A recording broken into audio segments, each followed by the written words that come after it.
Okay, now here's something important. When Salafiyya came, it said, particularly Muhammad Abdul-Wahhab, we are going back to the book and Sunnah. We're not going to worry about any madhabs. Hanafi, Shafi'i, Maliki, Hanbali, these are like different religions. We're going straight back to the books. Well, wait a minute, how are you going to do this? Because these people were absolute mujtahids, or we're taking from the same source they're taking from. But you didn't memorize all the literature that they memorized. Yes, but when you go back to the text, you just make dua and Allah will help you. That's true if you have the information, though. You don't have all the information. So what happens is, you have two types of people. If someone says, I don't follow any imam in my religion, this person is what is called an absolute mujtahid. This means that they go through all of the texts. So, there are 500 collections of ahadith, which means there are 1 million ahadith in number. There are 6,236 verses. If you're an absolute mujtahid, you don't follow anyone when you make ijtihad at all. You say, I'm going straight back to the books. But the problem is, for being an absolute mujtahid, you not only need to have memorized all that information and know it, but also an absolute mujtahid has to have trained you to have taught you. Now, when Imam Muhammad Sulaiman al-Kurdi, who's Shafi'i, what he's saying is, all of these imams from before said there have not been absolute mujtahids since Imam Shafi'i and his contemporaries. Now, Imam Shafi'i and his contemporaries are Imam Ahmed, people like this. So when Imam Ahmed had the shovel of dirt put over his head, that was the end of the age of absolute mujtahids. That's finished. There was no one after that memorized all of the hadith, all of the Quran. There was no one like that after. You had people that had different qualities. Imam Nawawi memorized, obviously, the Quran at a level of ahadith. Imam Hujjatul Islam, Abu Hamid al-Ghazali, he memorized the Quran and a certain massive number of ahadith. But you did not have anyone that had memorized that number and was an absolute mujtahid, because the people necessary to make them no longer exist. So when someone says, I don't follow anyone in my religion. Okay, you don't follow anyone in your religion.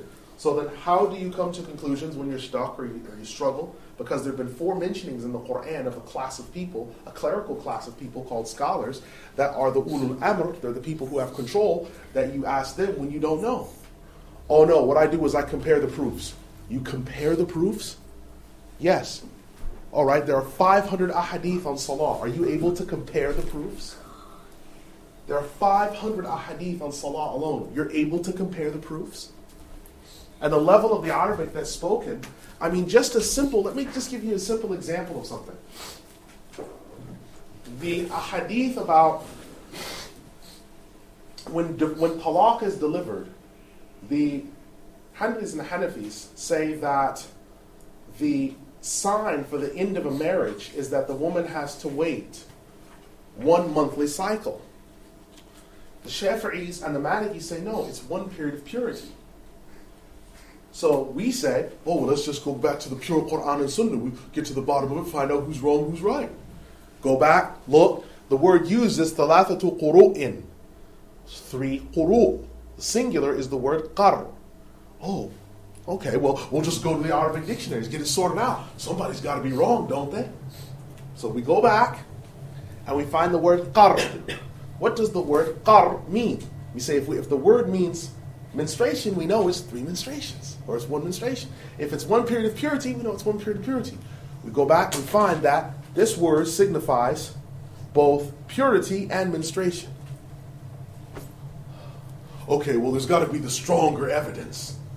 And you go to them, and they've all got strong evidence. They've all got strong evidence. Okay, let's go back to the linguistics. Go back to the oldest Arabic dictionaries. Go back to the Arabic dictionaries. This could mean purity and menstruation. Now, these are the people, absolute mujtahids, that have delved into these matters, isolated things, and not only that, they've learned from the companions. It's not that these people, Ahmed is not in isolation. Ahmed actually is learning his creed and his understanding of hadith from people who knew people who saw the Prophet ﷺ. Right? Imam Abu Hanifa is learning from people who saw the Prophet ﷺ. Imam Malik is learning from people who learned from people who saw the Prophet ﷺ. Imam Shafi'i, the same thing. So when they're looking at hadith, they can come to Abdullah ibn Mas'ud and say, what did you mean by this hadith? You can't do that today. You don't have people at the level where they can go through 500 collections. We're amazed today when we find, yes, so-and-so memorized Sihah Sitta. Sihah Sitta, that's about, if you do that with the Musnad, that's about 60,000 ahadith. You know what? Those people couldn't even sit in a class with Ahmad ibn Hanbal. You can't sit with Ahmad ibn Hanbal. You could not sit with him unless someone sat with him once and said, Imam, he said, is someone a faqih if they memorize 100,000? No. 200,000? No. 300,000? No. 400,000? He said, about that. So Imams, Muslim, Bukhari, Abu Dawood. Abu Dawood was at the level of 500,000. Abu Bakr al-Athram learned 700,000. Muslim knew 400,000. Bukhari knew 500,000. No one under that bar could sit in his class. You could give him salam if he was in the masjid, he was praying, oh, Imam Ahmed, give him salam. Oh, yes, brother, nice to meet you. But you'd get shoved out because you don't know any proper hadith. Imam Abu Hanifa, rahimahullah, his classes, you come into his classes, and these are people that knew all the qira'ah of the Quran. Not just Warsh and Asim, all of them. Not just Hafs and Asim, but they knew Warsh and Nafi', Qanut, they knew all of them. So when someone comes to Imam Abu Hanifa, Muhammad ibn al-Hasan al-Shaybani, and says, I want to join your hadith class, have you finished the Quran? No, come back when you finish the Quran. He comes back 7 days later, he says, I want to join your class. I told you you have to finish the Quran. He says, I have. 7 days, you finished it. And that's not just, oh, he's done Hafs and Asim. No, that's all of them. That's all the qira'ah. So when someone comes to you and says, yeah, I don't follow the madhabs or whatever else. Oh, subhanallah, we haven't seen the like of you for 1,200 years. An absolute mujtahid. We need to get some issues resolved. You pull up the chair, say, okay, well, we need to ask you about modern day issues of inheritance. And because this person is an absolute mujtahid, they can go straight through all of the texts and resolve issues. So we want to sit with these people. I've always said, if you meet anyone that says, I don't follow any methods, I only follow Quran and Sunnah, let me meet these people because obviously they're absolute mujtahids. And then when you meet them, you find out they're not. They haven't memorized the Quran. You look in their house, and it's always the same thing. The first volume of Sahih al-Bukhari is missing. And the tafsir on Juz Amma. Those are the two cores. Okay, I've got Salah. I'm going to go through that. And then I'm going to do Juz Amma. And I've memorized that. And then when I've done the 40 hadith of Imam Nawawi, I become one of the ulama. Yeah, this brother, he's memorized the 40 hadith of Imam Nawawi. He can't even talk yet in hadith. This man's done Juz Amma. He can't even talk yet in the Quran. He's nothing. He's not even a threat. He can lead Salah in his house, but in the masjid, people know, what are you doing? Get back, man. If he tries to correct the Imam in Taraweeh, he gets taken to the side. Listen, don't do that again. He gets corrected because he's nothing.